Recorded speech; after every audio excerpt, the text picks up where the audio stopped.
Cold winds swept across the narrow mountain road as evening shadows stretched across the rocky land. The sun was sinking behind the ridgeline, turning the sky a faded orange as the temperature dropped quickly. A tired soldier named Rehan walked along the snow-covered path with slow steps. His boots were heavy after a long day of patrol, and his thoughts were only on returning to the temporary camp where a warm fire and a simple meal waited. The region had been tense for months. Every corner of the land carried stories of people who had lost more than he could ever imagine. Rehan was known among his team for being calm, even in stressful times. He did not talk much, but he noticed everything around him. As he walked, he kept his eyes on the ground, watching for fresh footprints or anything unusual.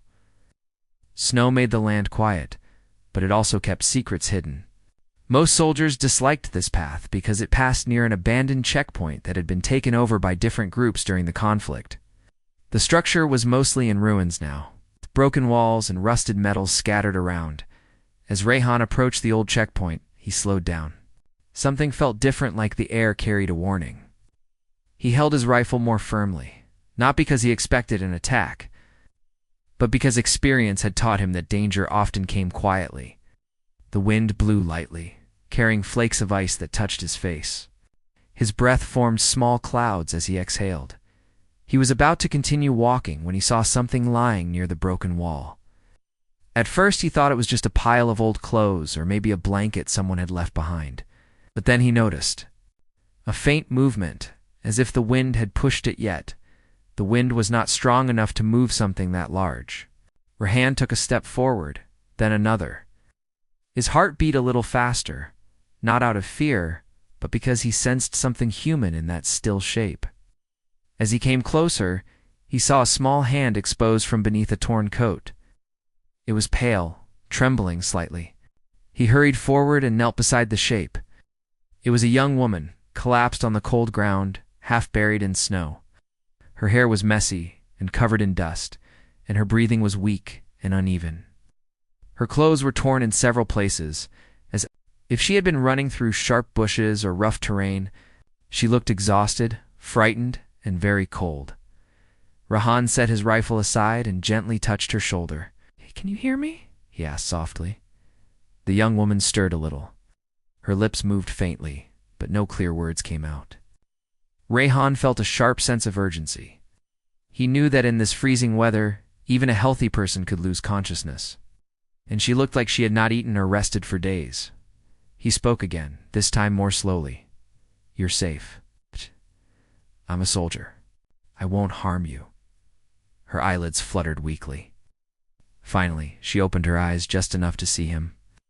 There was fear in them, deep fear, the kind that came from something she had faced recently. She whispered something so softly that Rehan almost missed it. "End it. Fast." The words shocked him, not because they were loud or dramatic, but because of the hopelessness behind them. It was the voice of someone who believed there was no path left, no safety, no tomorrow. Rehan leaned closer. "Hey, I'm not here to end anything. I'm here to help you. You're hurt. I need to check your wounds." The woman shook her head weakly, as if she did not want him to touch her, but she was too tired to resist. Snow continued to fall gently around them, making the scene feel even more still and fragile. Rehan slowly lifted the torn coat she wore so he could see where she was hurt. He expected to find a cut or a bruise. Instead, he froze. On her side, just above her waist, was a burned mark. It looked old and new at the same time, like something that had been burned into her skin days ago, but still carried pain. The symbol was strange, almost like a circle crossed with sharp lines. It did not look like something caused by fire alone. It looked intentional, carved or pressed in a way that made Rehan's stomach twist. He had seen injuries before. He had seen burns, scars, and wounds from conflict. But this mark was different. It felt like a message of warning or a punishment forced on her by someone. Rehan exhaled slowly, trying not to show shock on his face. "Who did this?" he asked softly, but the woman did not answer. She only closed her eyes as if she wanted to disappear. He gently lowered her coat back down and took off his own jacket, wrapping it around her tightly. "You're safe now," he assured her. "I won't leave you here." She opened her eyes again, struggling to speak. "Please, Don't let them. Take me back. Rihan's eyebrows tightened.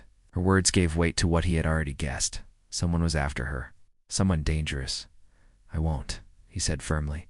Not while I'm here. He lifted her carefully into his arms. She was light. Far lighter than she should have been.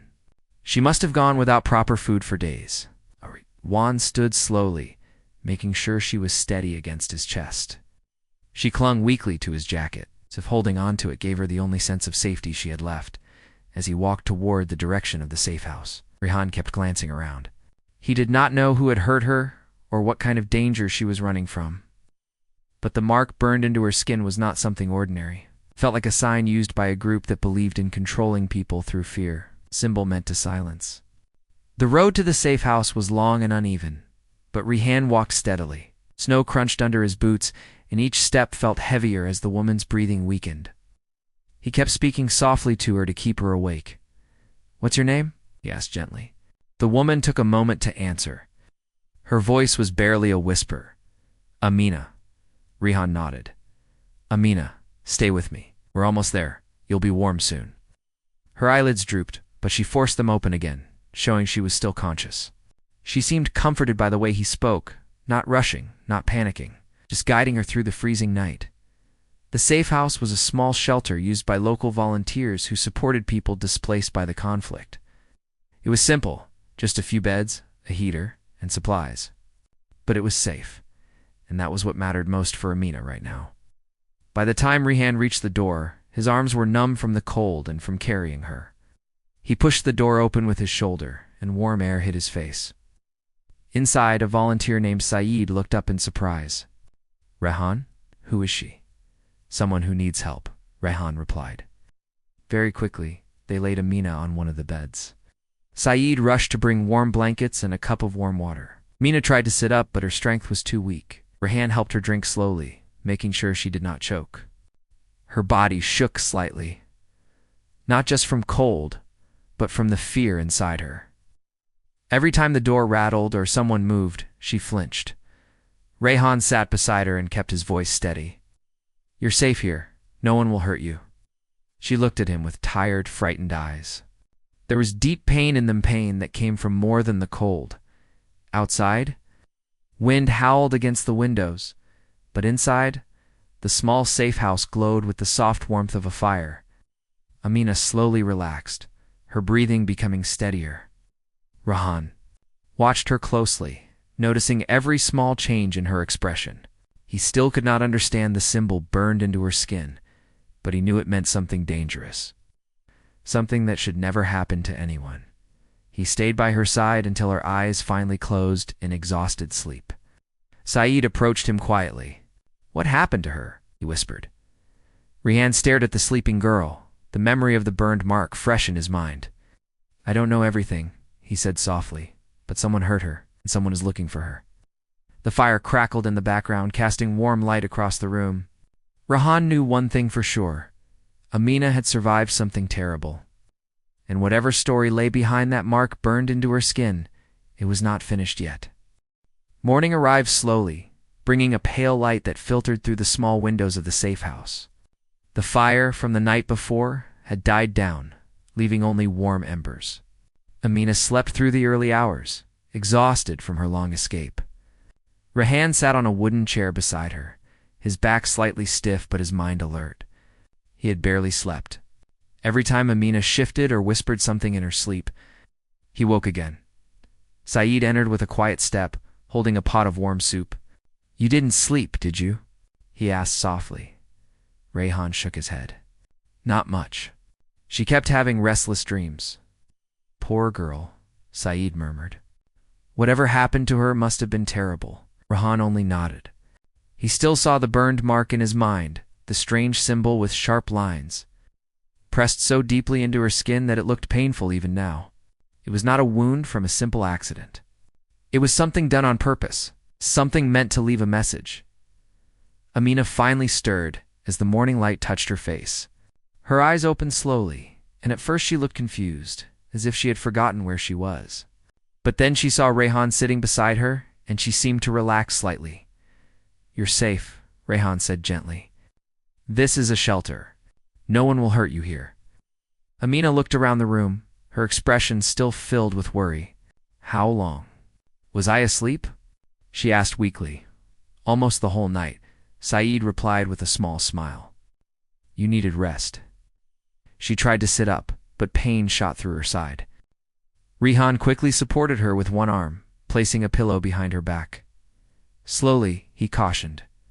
You're still injured. Amina nodded and took a deep breath. The warm soup was placed in her hands, and she held it carefully. As she drank, her hands trembled slightly.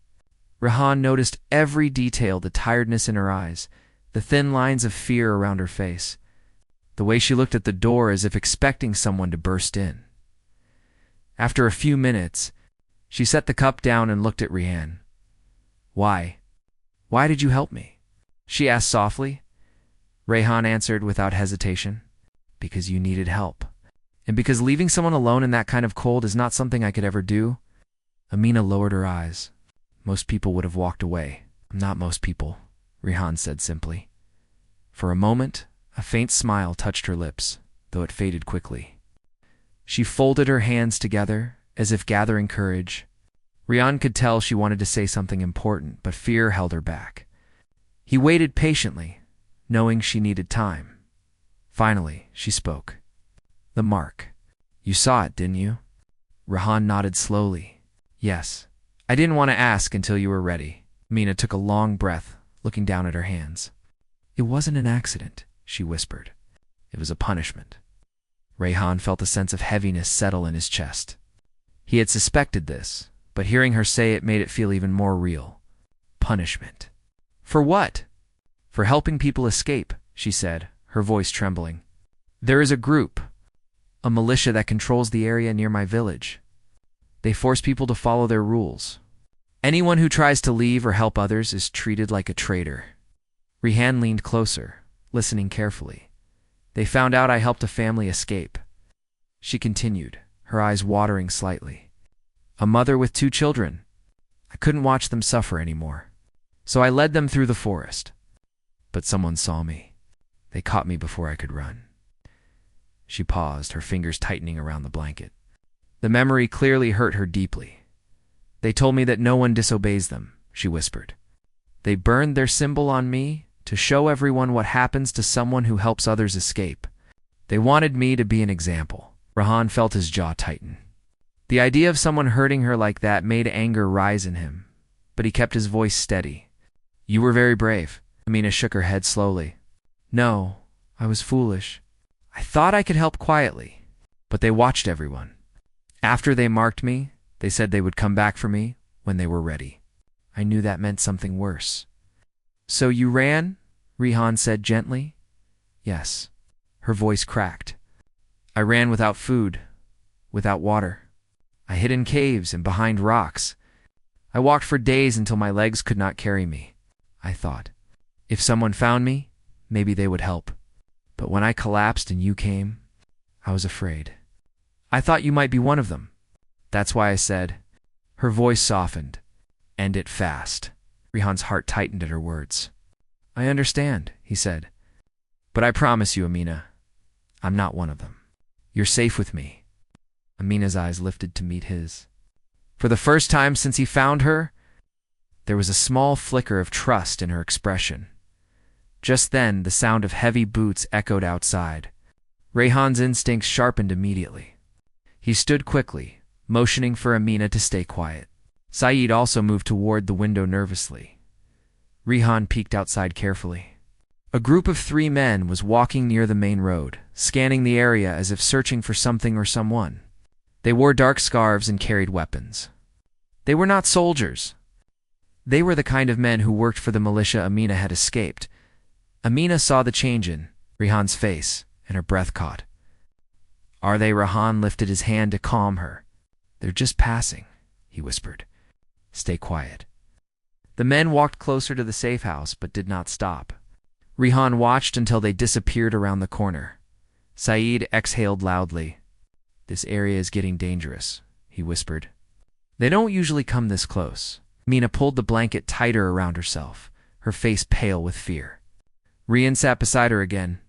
He placed a reassuring hand on her arm. They won't find you here, he said softly. But we need to be careful. Amina nodded shakily. They won't stop looking, she murmured. They want to make sure no one ever helps others escape again. Rehan knew she was right. This was not going to be a simple rescue. Her story was more serious than he imagined. The people looking for her were determined. Later in the afternoon, Amina regained more strength. She walked slowly around the room while Rehan kept watch outside, making sure no strangers lurked nearby. The sky grew cloudy again, hinting at another snowfall done inside. Amina sat near the small heater, while Saeed gave her warm tea. You helped many people, didn't you? Saeed asked kindly. Amina hesitated, then nodded. Not many. Only the ones I could. But I couldn't save everyone. Sometimes people were too scared to escape. You saved lives, Saeed said gently. That matters. Amina looked down, unsure how to feel. She still seemed burdened by guilt, as if her suffering was somehow her fault. In the evening, Rehan returned after checking the perimeter. He looked serious, and both Amina and Saeed noticed it right away. What happened? Amina asked nervously. Rehan closed the door quietly before answering. I found tracks. Fresh ones. Someone was watching the safe house earlier. Amina's heart raced. They found me. No, Rehan said quickly. Not yet. But they're searching. And they're close. Amina stepped back, her breath shaking. I should leave. If I stay here, I will put everyone in danger. Rehan shook his head firmly. You can barely stand.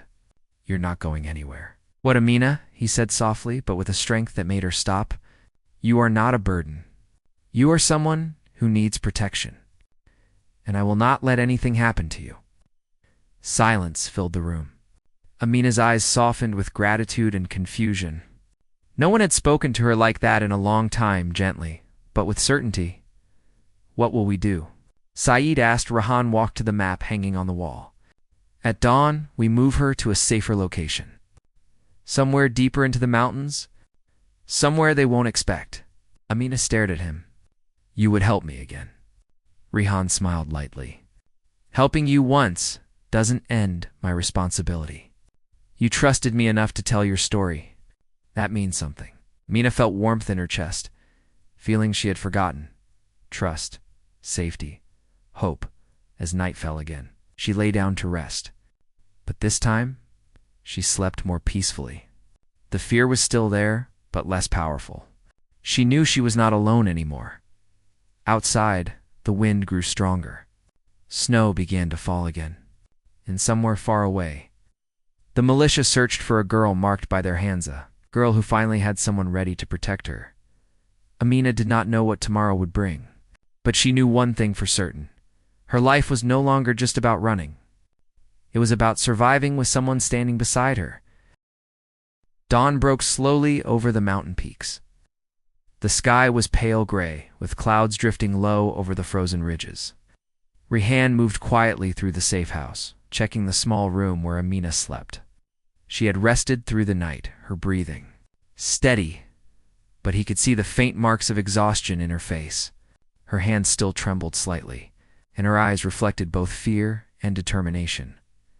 We need to move soon, Rehan said softly to Saeed, who was already packing supplies. The militia will not stop searching, and staying here too long will be dangerous. Saeed nodded. I've prepared a few routes through the mountains. They're difficult to travel, but they are less likely to be noticed. Amina stirred awake, blinking at the soft morning light. She saw Rehan sitting nearby, keeping watch, and Saeed organizing their small supplies. The fire crackled gently, giving the room a warm glow against the cold outside. Rehan leaned closer. Good morning. We need to get moving, but you'll be okay. Just a little more strength. Amina nodded slowly. I will try. On warmer clothes, Saeed had prepared, and Rehan wrapped his jacket over her shoulders for extra warmth. The burned mark on her side, though hidden under her layers, still weighed heavily in their minds. It was a reminder of what she had endured. But it also became a symbol of her courage, the courage that it brought her this far. The three of them stepped outside carefully. Snowflakes danced around them, cold against their faces. Rehan led the way, moving quietly through the shallow snow. Saeed followed closely, carrying a small pack of essentials, while Amina walked carefully between them, guided and supported by Rehan's steady hand. The mountains were quiet, but Rehan knew better than to trust the silence.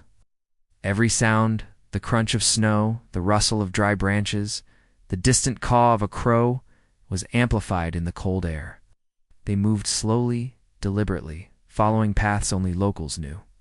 Rehan scanned the horizon constantly, looking for any sign of danger. After a few hours, they reached a small cave tucked into the side of a rocky ridge. It was hidden from the main paths and shielded by trees and jagged rocks. Rehan helped Amina inside and set her down on a makeshift bed of blankets. The cave was cold but safe, and for the first time in days she felt a moment of relief. Rehan sat beside her. "You're safe here, at least for now. The militia won't expect this place." Amina took a deep breath and looked around the small cave. I didn't think I would make it this far," she whispered. "I thought I would be caught, or worse." "You survived," Rehan said firmly. "That means you are stronger than you think." She looked at him with a mixture of gratitude and disbelief. "Stronger, I feel? Broken." "Bravery isn't about feeling perfect," Rehan replied. "It's about surviving, standing up when others want to push you down. And you've done that. Is that mark on your skin? This doesn't define you." "It's a part of your story, yes, but it's not the whole story." Amina thought about his words. For years she had carried fear and guilt with her, feeling that her life had been shaped entirely by others' cruelty. But Rehan's words gave her a small spark of hope. Perhaps she could reclaim her life, piece by piece. They spent the day in the cave, resting and planning their next move. Saeed prepared food, and Rehan kept watch at the entrance. Slowly, Amina regained some strength, and her steps grew steadier. Though the mountains were harsh and the snow deep, she felt a sense of safety for the first time in a long while. As night fell again, they huddled near a small fire Rehan had built. Outside, the wind howled, carrying a sharp chill through the trees. Inside, the firelight flickered across their faces, creating shadows that danced along the cave walls. Amina's thoughts returned to her village, the people she had helped, and the punishment she had suffered. She spoke softly, as if afraid the wind could hear her. "I never thought someone would come for me, to save me." Rehan looked at her steadily. "You are not alone anymore, and you never will be."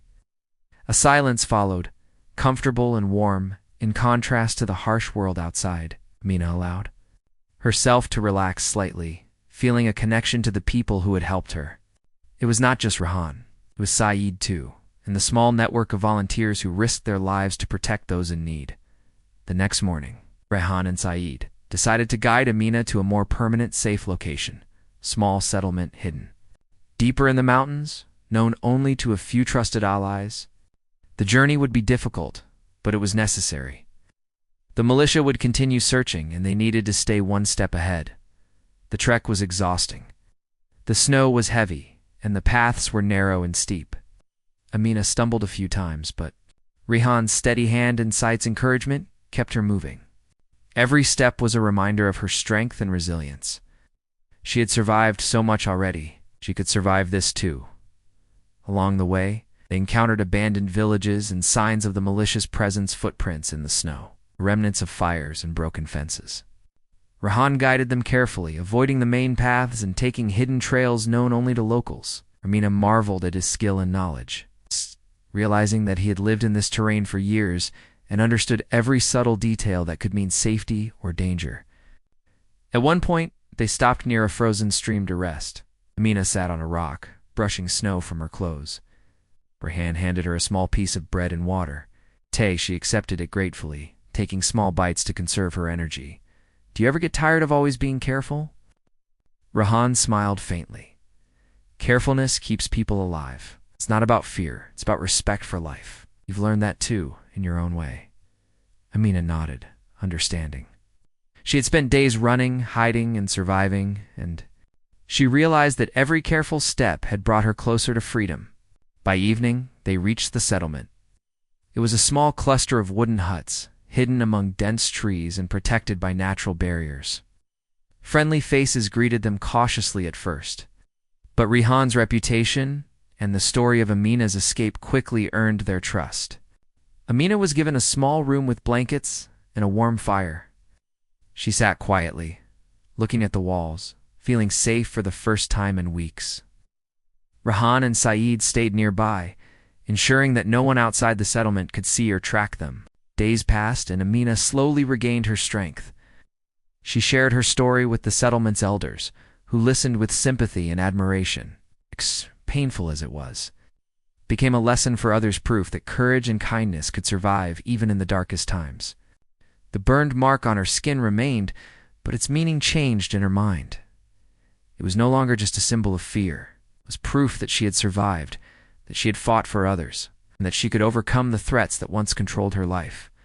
Each glance at the mark reminded her not of the people who had hurt her, but of the life she had reclaimed.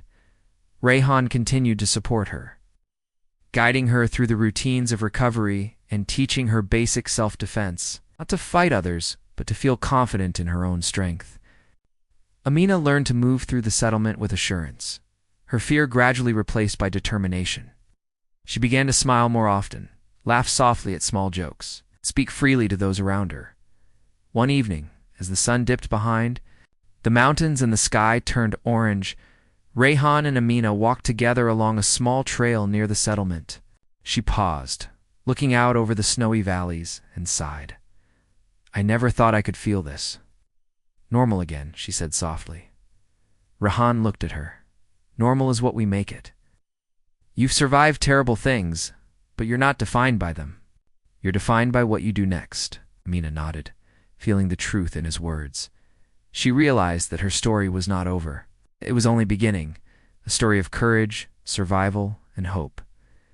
The militia had once tried to control her through fear, but she had reclaimed her life. The burned mark on her skin was no longer a warning, it was a reminder of her resilience. The days that followed were filled with small victories, helping others in the settlement, teaching younger villagers how to avoid danger, and slowly rebuilding a sense of normal life.